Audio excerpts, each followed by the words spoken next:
Hey, what's going on, guys? Brian Daboll has been fired. Today, we're going to talk about that, but not only that, also, who's next? This on another episode of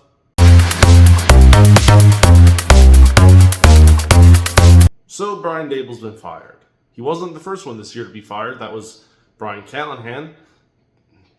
But honestly, everyone saw that Titans firing coming, and Brian Daboll, of course, was the other one entering this year I was pretty sure was going to get fired. Now, he did try and save his job, and he did a decent job of it with Jackson Dart and Cam Skadoo getting them and them trying to turn the team around. And I think as long as they had both stayed healthy and winning, his job might have been saved. However, with Skadoo hurt, Jackson Dart on concussion protocol, it's now the end of his career as head coach of the New York Giants. And good for you, New York. You've gotten rid of probably one of your biggest problems in recent memory.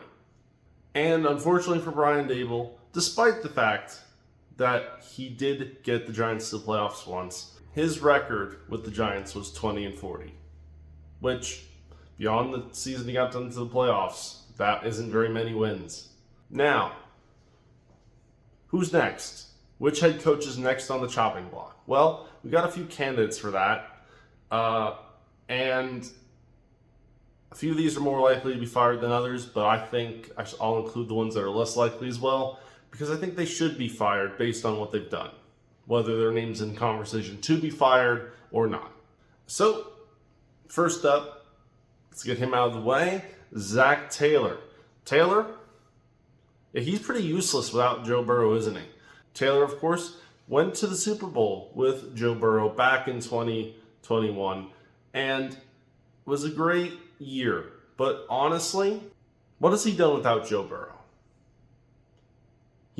Whenever Burrow's hurt, Zac Taylor's coaching scheme falls apart pretty much, because that team is built around Joe Burrow. And it doesn't appear he ever adjusts the scheme to Burrow being hurt. The run game doesn't really exist even when Joe Burrow is hurt, which you think it should, considering the quarterbacks he brings in are not Joe Burrow. Additionally, his play calling can be very suspect. Now, it doesn't help that the Bengals ownership is terrible at putting teams together, but honestly, with all things considered, it's amazing he still has a job. Another coach that should be on the hot seat right now is Kevin Stefanski. Why? He has overseen another majorly dysfunctional period of the Cleveland Browns. He was a head coach when Baker Mayfield was there and playing very good. Baker just won them the first playoff game in a long time. Congratulations, Cleveland. Now you watch your head coach be a part of the group that runs Baker into the ground, blames him for playing while injured, even though they were the reason he was playing while injured. Ship him off for Deshaun Watson.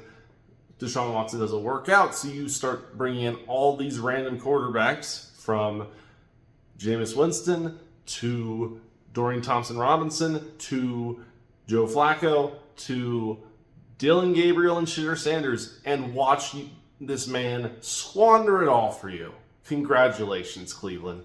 And this man, who's still your head coach, this year gets two new quarterbacks in the draft, has Joe Flacco, has Tyler Huntley also floating around, and guess what?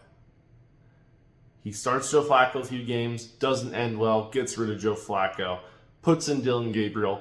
That hasn't gone well either, but he's sticking with them when it's not going well.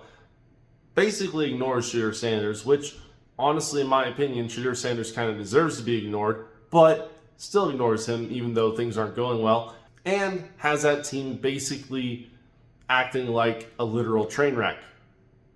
And he still has a job, which I think won't last very long at this rate. And the last coach I'll mention that's potentially on the hot seat here is Mike McDaniel of the Miami Dolphins. Why, I hear you say? They just beat the Bills, I hear you say. Because they beat the Bills, not because of his coaching, but because of the Bills' own mess-ups. This man has this Dolphins team looking terrible. The play calling's bad. Tua is bad. Everything about this team is bad. They are 3-7 for a reason. They have been utterly dismantled this year. Mike McDaniel's play calling might be even worse than Zach Taylor's, which is kind of hard to do. And thank goodness for him that there's any amount of elite talent on that team to save him, because the elite talent on that team is the only reason they have 3 wins. Devon Achane is the only reason they have 3 wins. Tua is a reason they have 7 losses, and so is his head coach. Because Mike McDaniel is a bad head coach. I think he'd be great as a coordinator somewhere, but as a head coach, no. It's amazing there hasn't been more conversation about firing him for how bad he's done in Miami. And with that being said, guys, please share, like, subscribe down below, comment what you think, and I'll see you next time.